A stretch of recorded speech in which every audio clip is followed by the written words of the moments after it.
అలాగే first of all ఏంటంటే ఈ వినయ్ శంకర్ ఫౌండేషన్ స్థాపించడం అనేది చాలా శ్రమతో కూడిన పని. నిజంగా ఎవరో కూడా స్టార్ట్ చేసినా ఇంతవరకు రన్ చేసేవారు చెయ్యలేరు. రాబడి వచ్చినా కూడా చేయడం చాలా కష్టం. అయినప్పటికీ కూడా ఏ రాబడి ఆశించకుండా, ఏ డబ్బు ఆశించకుండా మరి ఇలా సహకరించడం అనేది చాలా గొప్ప పని. ఇది మాటల్లో చెప్పలేము, పొగడాలంటే మాటలు కూడా చాలడం లేదు. అయినప్పటికీ ఇంత గొప్ప ఫౌండేషన్ నడుపుతున్నందుకు మీ వెనకాల ఎంత కృషి పట్టుదల ఉందో మాకు అర్థమవుతుంది.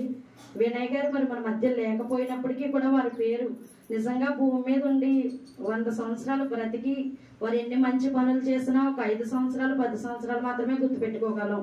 కానీ ఈ దినం మరి వినయ్ శంకర్ గారు మన మధ్య లేకపోయినా వారి పేరు ఇంకా మాతో, మా పిల్లలతో ఇంకా తరతరాలు ప్రతి గ్రామాన్ని కూడా నిలిచిపోయేంత గొప్ప పని, గొప్ప స్థాపన మొదలు పెట్టారు. ఇది చాలా దిక్కుల వ్యాపించాలని, అనేక గ్రామాలు కూడా ఇలా ప్రతి స్త్రీ కూడా వినయ్ శంకర్ ఫౌండేషన్ తెలియని స్త్రీ ఎవరు ఉండకుండా ప్రతి గ్రామం కూడా వ్యాపించాలని మనస్ఫూర్తిగా కోరుకుంటున్నాను.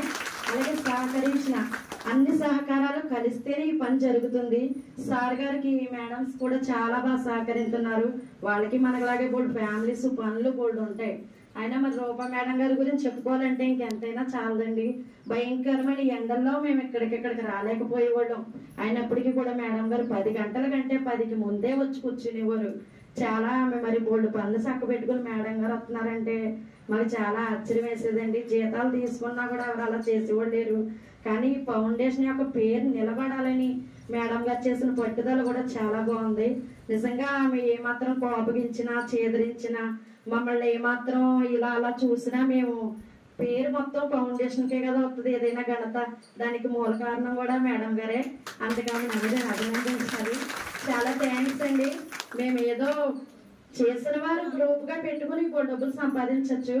లేదంటే మాకు చిన్న ఆశ, ఇది మేము చేయించుకోలేము, మా ఆర్థిక స్తోమత సరిపోవడం లేదు అని గిల్టీ ఫీలింగ్ లేకుండా ఇప్పుడు మా బ్లౌజులు మేము చేసుకోగలమనే ఆశ నెరవేరింది.